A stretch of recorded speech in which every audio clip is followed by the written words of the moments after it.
Welcome, friends, to our next Bhagavad Gita lesson. Let's prepare ourselves with a slow, deep breath.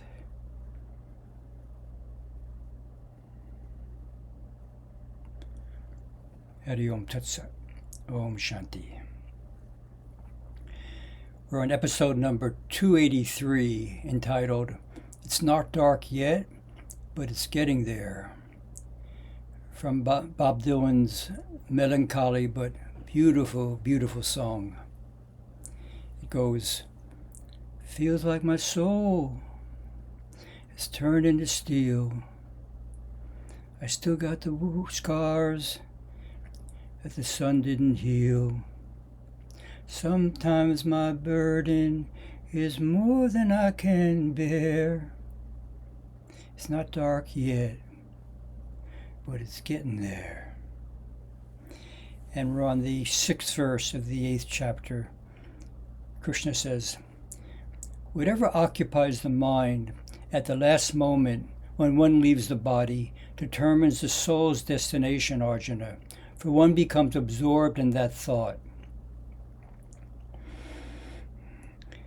As that last moment approaches, when it's not dark yet, but it's getting there, what's in our mind will have a big impact on what comes next.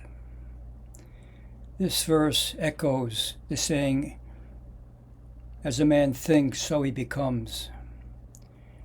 Sri Krishna uses the phrase bhava bhavita, which can be translated as grows into that nature.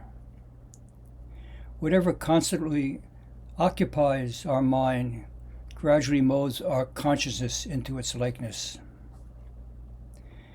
There was a Swami at our New York ashram who was not attending the group meditations. This was setting a bad example for the other ashramites, and I had been inwardly fuming for a year or two. The bubble finally burst when my guru, Swami Asokananda, paid a visit to our New York center. He listened as I poured out my heart and pent-up frustration. He just looked at me for a while. It seemed like he was thinking about his response.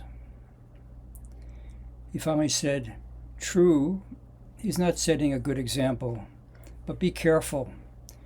By constantly being worked up about this, it's affecting your mind. Whatever the mind dwells on, you become.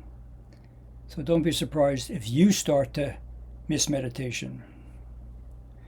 Fortunately, that didn't happen. That Swami left the monastic order in New York shortly after I spoke to the Guru. We don't know what our next thought will be.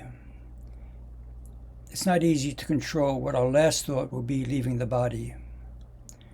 Just as we can't control the direction of our dreams, it's difficult to determine what will arise when we depart the body. What is most important to the mind during our life will likely come to the surface at the moment of our death. If we have lived with the constant feeling that I am the body, and oriented our life around physical desires, it's unlikely that we're going to be able to leave with the thought, I'm the immortal, all-pervading self.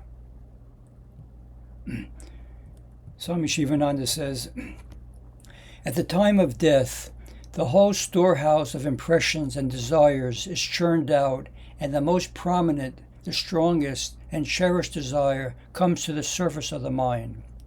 This desire will become very prominent in his next birth.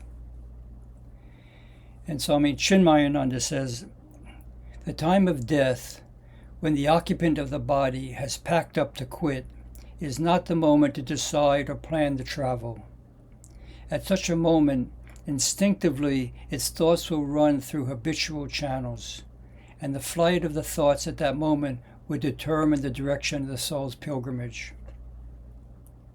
For our reflection, let's say your flight is leaving later tonight for the soul's next destination.